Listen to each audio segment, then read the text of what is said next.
if you catch yourself having some sort of negative thoughts when you're watching specific creator, sometimes it just triggers us. Like that person can trigger some negative thought, just gently unfollow them. Like it's not worth it seeing people actively choosing to see those people if it does create some sort of like negative emotion in you. I second that.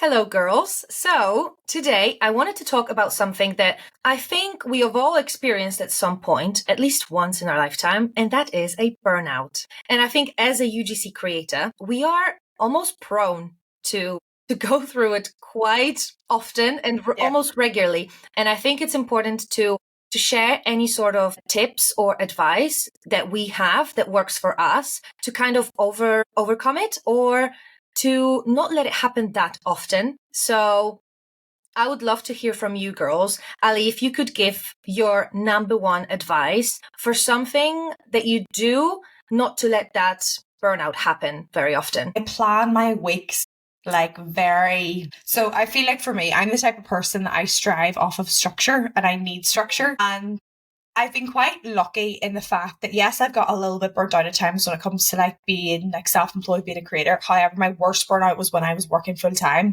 So I think from that, I realized then when I went self-employed, I don't want the same thing to happen, because you can't take a day off. You can't really, do you know what I mean? It's just not as easy. That I've found for me is having a plan in my week. So either on a Friday, I try to do it on Fridays, I will sit down and I have my Notion set up.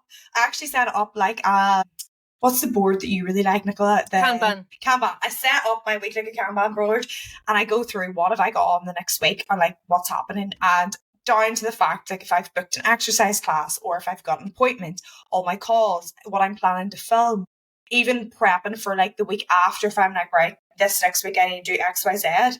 Everything goes into that, and it's a brain dump. So for me, the best thing to do, structure my weeks by doing the brain dumps, so then I can get everything out. I know what I need to do. So then when the next week comes, I have a plan in place, because I find myself getting more burnt out when I don't really have a system, because then I'm just trying to do everything and getting overwhelmed. And for me personally, I believe my burnout comes from feeling overwhelmed and not knowing how to like be able to manage it all. So feeling stressed and trying to do everything all at once.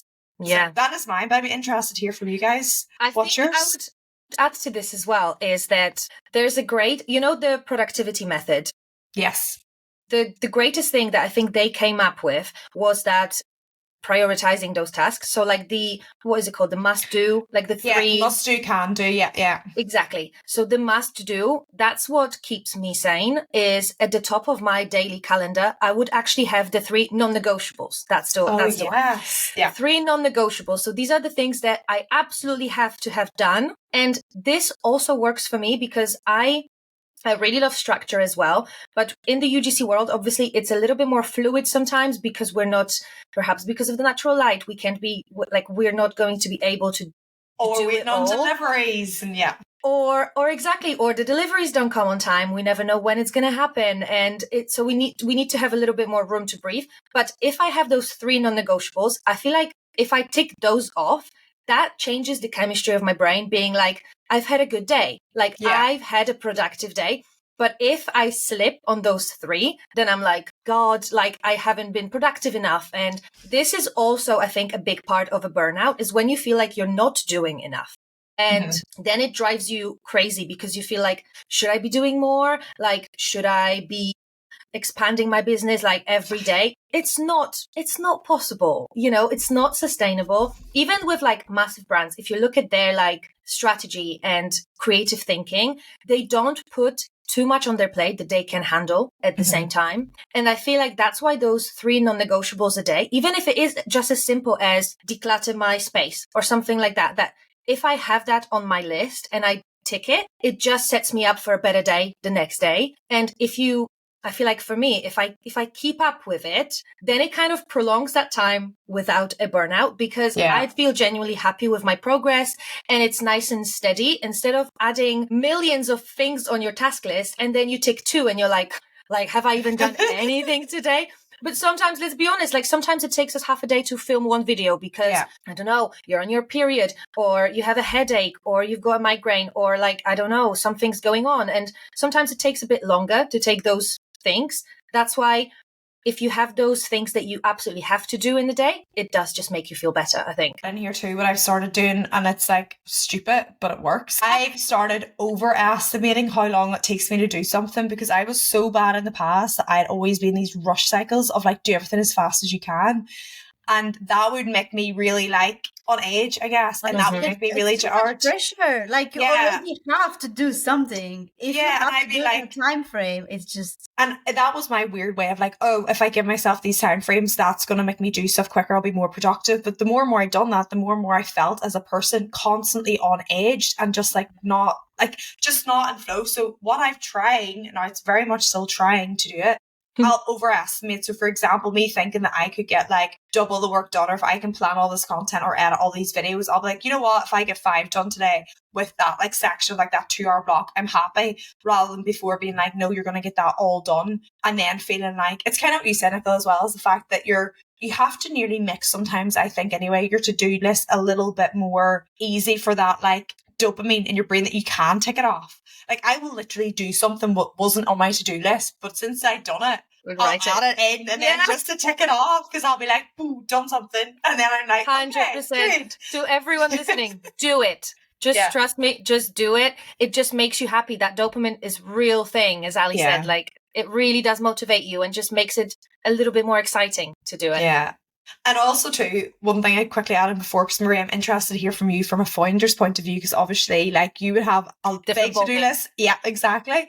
I do love what's it called? The clock, the 25-minute, I forget the name of it, the can't remember, but I would always put it on the timer. It's 25 minutes you work and then 5-minute break, but it's not even to make myself rush to do the work. It's to keep me accountable of, you can't pick up your phone and you get lost in a scroll. And I'm so aware of doing that I will literally put that on and then I'll be like, okay, start, stop. Then I give myself the 5 minutes rather than put my phone up, down, trying to multitask. Yeah.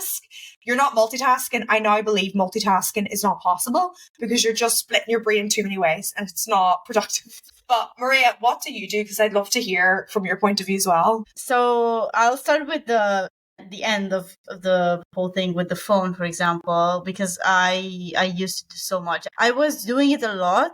And the other day I decided to leave my phone very far, like in the living room somewhere, just so that I'm not. It's effort. Yeah, it's effort. And I know, like, I have to like move on the stairs and do this. And I'm like, no, I'm not going to do this. Like, it's fine. I'm sure if it's very urgent, I will get a notification on my, laptop or something. So that's what I did for the last couple of days, and it's working actually. Good. Because literally the other day I had one of the most productive days in a good time. Mm-hmm. Just because of that. By the way, there's nothing better than when you have one of them days you're on top of the world, like no one saw me. This, like, it's the best feeling. I had a task that was dragged for so long, and I was just like, when I take that. So I used to use Notion to do my to-do like list. I think I still have it somewhere there, but I never open it because I'm not that person. Mm-hmm. I'm a notebook person. I'm a very like old soul, so I write everything on the paper, and that's pretty much it. It's nothing crazy. There's no structure, to be honest. I know that, I think we talked about it maybe in one of our lives or in another edition, Christmas edition, probably from last year or something. Or maybe for New Year's of like resolution and how to do these things. I used to put blocks in my calendar.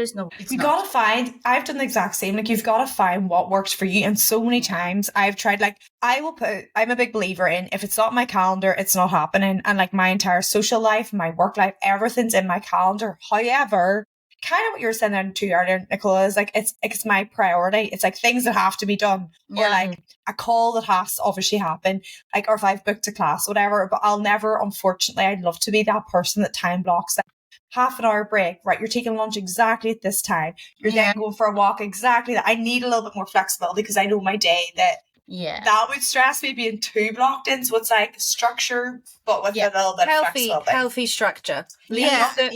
Also always leave the room for like what could happen. Like even if you were in like a full-time position, if you were a marketing manager, you would still have to have those flexible moments for an urgency. Like if something happens, and then if that and they happens, always then happen. they always happen. And it can be as simple as, I don't know, you're recording a video that you thought is going to take you half an hour, but then you spill orange juice everywhere. And then you have to, and then what? I feel like if you're overstructured, it can very easily get you out of that mindset of being like, to being like, what do I do now? And you're panicking and everything. I do agree. I am a notebook person all the way. I did tell Ali that I did invest in a little expensive but super useful gadget, and I feel like, Maria, you could really enjoy it as well. It's hold on, let me grab it quickly. It's called, not sponsored on now, by the way.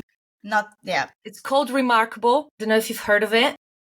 It's this little thing, and it's basically a digital notebook. But it feels and sounds like actual paper. So this is what it is. Really? Oh my God. That's I know. You will love this. And then, so this is my, okay, hold on. So this is my notes, and this is the pen. Have a pen, and you actually like write on it, And you can choose, and this is the best thing, that you can just like remove everything from this as well. I love that. You turn it upside down like an actual rubber. I love it. Yeah. And you can choose like different like handwriting styles, so you can really make it. It's amazing. Oh my God. This thing, I must say that this is like, for me personally, originally my husband wanted it, so I got it for him. And it's long story short, we both have one now, but it doesn't matter. But it is quite like a little investment, but it's just, it turns it, anything that I can gamify in my life, I'm all up for it. Just make the boring things fun. Like even if I do, I don't know, feedback for clip, I would make like a little dots, like, and then I fill them every time I give feedback on one video. And like once I hit my target, it's hitting those targets is what I know works for my brain, like a dopamine. Like I'm happy. Like it makes me motivated to keep doing it rather than getting in and out of it because I keep scrolling or something like that. Another thing that like Charlie, my husband, does is he deletes all the apps throughout the week, and then he like downloads them for the weekend sometimes when he feels like it. But he literally, so he deletes his YouTube, he deletes his Instagram, his Facebook even. Everything that can distract him. It works for him. Like it works for him because he physically has to go. So he only has the Safari, right? So whenever he wants to go on his Instagram or go on his Facebook or go on his YouTube, he has to make that effort of going onto Safari, typing it in, logging in and everything, and it stops him from those quick dopamine hits of just taking that phone in. I was about to say that with the new update for Apple, you can now, like, you know, the way you've got your sleep, your focus, like the different like tabs, you can do now views that are like that, but then that wouldn't work because it's still easy to just click it on. I get why. He tried before the the time block on the apps, right? That you can only use the app for like 10 minutes a day or something like that. But it was as easy as just being ignore the time block and then it was it. You do need to make things harder. You do need to make things harder for yourself sometimes to not do them. I think too, like for me it's such a thing of, I think that's such a key point for people. If you've never heard of the term like literally gamify your life, because it is about hacking how things work for you. But what I'll do too is like, I'll have tasks that are like I enjoy and tasks I hate. I'll make myself do the task I hate first to then get on to the treat task. I'll be like, yeah, it's a fun one. Or some days that I'm really struggling, I'll be like, if I've like two nice tasks that I like, I'll be like, do one just to ease you in, the one you like, then do the hard one, then back to the treat one. So for me, in my weird brain, I'm like, okay, now I feel like I got what I wanted done. I feel better. And then I feel more motivated as well. But I want to ask you guys a question too. Both of you for this, what's something I guess then that you would notice that when you're starting to go into bad habits or notice yourself burning out? Or are there anything that you would start to see old patterns creeping back? Yeah, I think for me, once we're on the topic of the scroll, I think this is a big one that can sometimes trigger the burnout a little bit quicker, is when you over scroll and it actually it doesn't become just like a dopamine hit, it actually becomes something negative because you start comparing things. And I feel like comparison is the key word in here, in the burnout anyways, because it's so many things connected to it. It's that kind of that inner self-saboteur is coming out, you know, the sort of like procrastination comes in when you're like, God, all these people are doing so much and I'm consuming their content rather than creating content. And that's quite often what I see both with my husband. He taught me this, like, create more than you consume. Like, that's his life motto. He's an artist, so he really is on it. And he teaches me every day to listen to this. Like, of course, I do have an understanding that if I create content, I have to also enjoy consuming content, because otherwise I can't expect other people to consume my content. Like, that's just silly. Like, so other people are stupid and I'm the genius one. Like, no, obviously, but it is smart to, once I feel that little moment when I'm like, I wish I was doing this, or I wish my kitchen looked like this, then I'm like, that's silly. Catch yourself, Yeah, literally be like, no. And then that it really helps to just what I often do then is I actually go through like my people that I follow. If you catch yourself having some sort of negative thoughts when you're watching specific creator, sometimes it just triggers us. Like, that person can trigger some negative thought, just gently unfollow them. Like, it's not worth it seeing people actively choosing to see those people if it does create some sort of like negative emotion in you. I second that. I think the healthiest thing you can do sometimes is not even like, I love the feature of muting people on social media. It's like, you're not unfollowing like that there, because sometimes like it's as plain and simple of, you might have an insecurity that you don't even realize is fully there. And like, you might like think, oh, I love this creator, they're fantastic. And you're like, you don't want to be like, oh, I'm being mean on following, because it's nothing against them. It's just like, you're like, I'm consuming too much that now it's like got me up. But I'm very fond, I will mute, and I will, if it's a account I no longer relate to, I will unfollow. But if it's a account that I'm like, oh, I'm comparing myself, I'm going through a wee weird cycle, I'll mute. So then when I'm like back to normal, like, okay, I can enjoy their content and not you made such an important point there, that it's never about them. It's always never about us. It's always what we see. Yeah, and I feel like for people too, because people get annoyed about like following, like I'm not getting followers quick enough, or people are unfollowing me, or such and such unfollowed me, and I figured it out. 90% of the time, it's not you; it is generally them. That it's just like something, and like it is healthier to do that, I think. But I think when it comes to like consuming content as well, it's, I think, nearly harder when you're self-employed. People may not agree, but I personally think I found it harder when I was I am now self-employed, because when you're working in a 9 to 5, you nearly have the excuse of, but I can't do that because they're like, this is their life, this is their job. And that would have a lot of the time been like, for me, be like, well, no wonder they're doing X, Y, and Z, because that's their actual jobs, or they have the time, the freedom to do that. Whereas now that I am self-employed, technically I have the time and I have the freedom, it makes it harder, because then it does make you think, oh, well, I should be doing that. What is my excuse? I don't have an excuse. A lot of the time then I need to come back to myself and be like, but is it your like ethical code of what I want my life to actually look like? And I keep on having to every so often do this check of, why did I start doing this? What was the reason? And I feel like that's then what brings me back down to earth. I'm like, no, you want to grow organically. You want to do it slowly and sustainability, because we don't want to burn out again, because it's horrible. And that really helps bring me back down to ground of being like, okay, I am doing enough. I'm really happy, because a lot of the time we're happy, but we'll just see something, and then all of a sudden we're like, our lives aren't all that good. My kitchen isn't that nice. Like all these things that you do nearly like wreck it for yourself, that it's so important to protect that peace around you. Yeah. But also it's as simple as, I think our generation we are just used to being micromanaged, like subconsciously, like we don't know what's happening, but we work in the offices. We've got like a manager of our team above us, and we know that we are controlled. And I think this sometimes comes down to like, if you are doing it full time, or even if you are doing it part time, sometimes you are more motivated to do it when you're doing it part time because you have a full time job. And it comes down to like it being your passion and feeling so strong about doing it that you're actually sacrificing your free time to keep working, because it is work. And then once you hit that point where you're doing it full time, sometimes that passion can get a little bit blurry and almost like out of sight, because you are just focusing, let's be honest, survival, right? We want to stay self-employed. Like, is it simple as that? And sometimes that passion can kind of get a little bit distant. And this is where I would personally advise to just go back to creating content that you originally really enjoyed. Like, you enjoy pretty aesthetic Instagram feeds. Shoot some little snapshots and just start uploading them on your Instagram again, or explore a new channel. Like, I'm exploring the idea of YouTube now because I've been feeling like the content is not bringing me as much joy as it used to. So I'm bringing it back. I'm bringing it back by exploring something new, but it could be as simple as doing something that we used to enjoy. Like you go for a coffee, you record a little clip of that and you just have it and it's pretty and it's for you.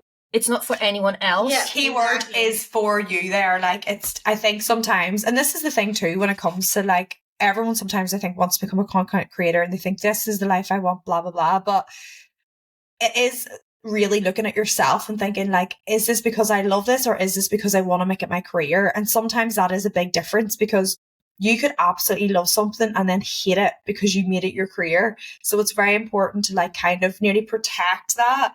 Or if you're going to like, we done it, we myself, like we're full time doing it, that finding those other outlets, like with Nicola with YouTube and like finding different little bits to then still fill your cup up and not nearly make it so much like, I have to do this to pay the bills and like takes all the passion it's something out of it. you can do. You don't have to do it. Yeah. Yeah. And go. We can sum up this quite nicely from not necessarily just the creator's perspective with like, you know, content and all this like burnout in that bubble, but also in general. I think if you are a creator, if you're not a creator, if you're a founder, if you're not a founder, it doesn't matter. I think it's super important to understand that you have to have a life work balance, you know, and until you get burned out, you won't understand. If you haven't been burned out, just wait for it, do it, go through it. It's going to be shit, you know. But I genuinely think that if you don't go through that, you would never understand, you know, and appreciate the work-life balance, because it's so important. And it's like, you know, it's like when you have a headache, you don't remember how it felt not having a headache. Or cold. And then, then when you don't have a headache, you don't appreciate not having the headache. Yeah, exactly. It's exactly like that. It's exactly like that. And it's just so easy because it's not like you have to, you know, always like take off like, oh my God, I'm not going to work today. But if you feel like, because that goes into a different like conversation. But I don't know if there is, I don't know, a Wednesday that you wake up and you just don't feel it, and you just drag yourself and you're just trying to do this task and nothing works. If you are in a position to not do something that day, just don't do it, or at least for a couple of hours. That's what I learned. And I think also listen to your body, because that's what it tells you as well. Like before you actually go into like a proper burnout, there's some signs there that's, you know, even for me, the first sign is actually the scrolling, like excessive one. And I know, and I understand that, okay, I'm just procrastinating and trying to avoid tasks because I'm not productive anymore, because I've been doing too many things at the same time and like trying to, you know, finish this and finish that and blah, blah. So when you feel that, just stop it and just take a couple of hours break. I think that's enough to recenter, recalibrate, whatever you want to call it. And maybe when you come back, start with something that you like, or just do a small task. And I think that's super important. And it does matter, because at the end of the day, yes, it's important to work. It's important to, you know, earn money to live a good life. But then you get caught up into that loop of, oh, I need to make more money and more money. It's never enough. Be enough. And then you just like, you miss the Christmas market that, you know, opened, and you're just like, I wanted to go. Yeah, I wanted to go. I wanted to, you know, have a hot chocolate there, or, you know, something like that. It's just very small things that you don't realize. It could be very simple. Yeah, I mean, it could be as simple as going for a walk and, you know, just finding some rare bird on the way, you know, like. Yeah. That's my favorite thing, is like going for walks without my phone, and literally, and I think that's something too, is my key message to people here to try and help avoid it.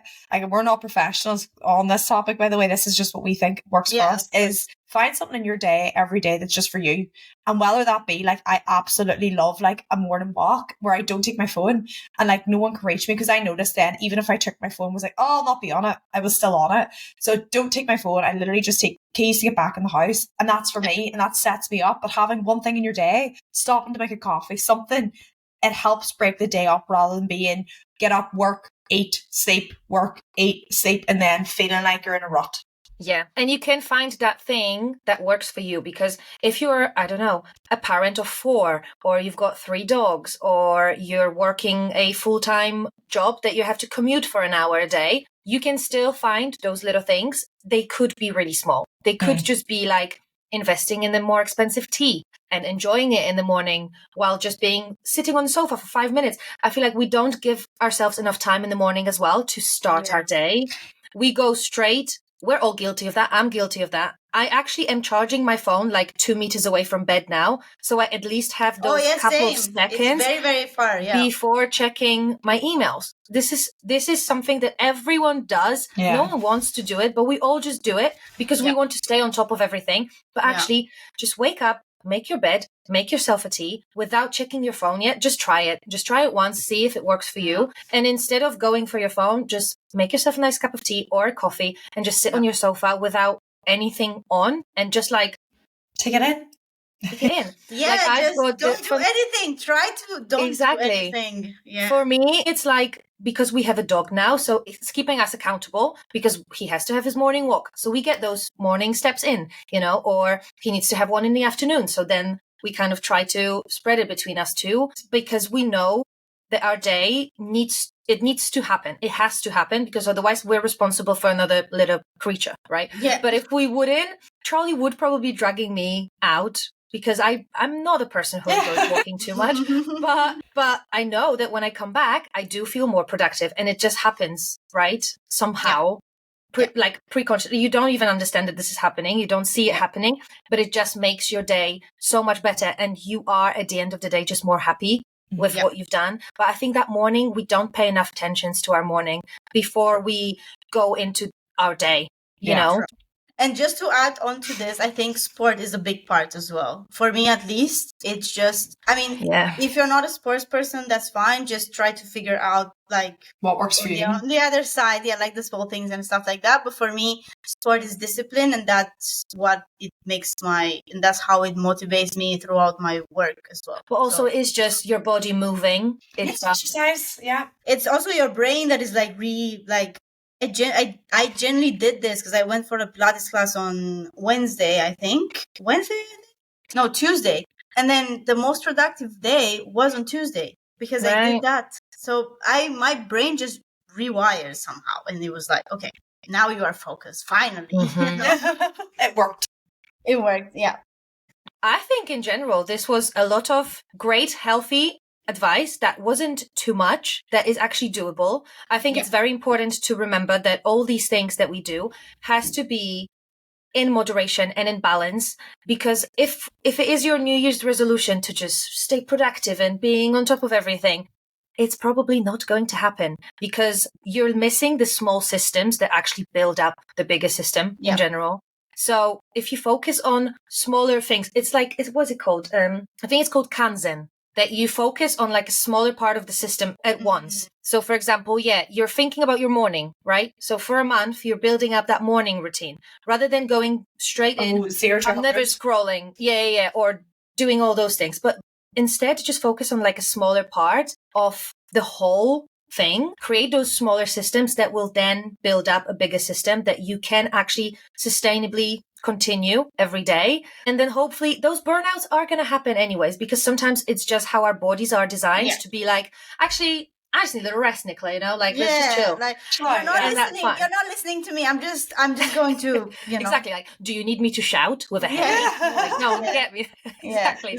So it's going to happen anyways, but it's just, if we can make it less and less frequent, that's already a great success, I think. 100%. I think we all just want to wish you the ease of creating those systems. And obviously for us as members of Clip Team, it would be amazing to obviously hear your feedback as well, hear your advice. So make sure to let us know on all the social media channels, but also at hello@useclip.com. Drop us any emails with questions, or if you have ideas for what we could talk about, because believe it or not, we're like little chatterboxes, but we sometimes run out. Let us know, because it would be great to hear what you would like us to talk about. So drop us an email or find us on socials and watch our lives, because they're super, super interesting as well. Alrighty. I'll see you on our next episode. See you next time. Bye.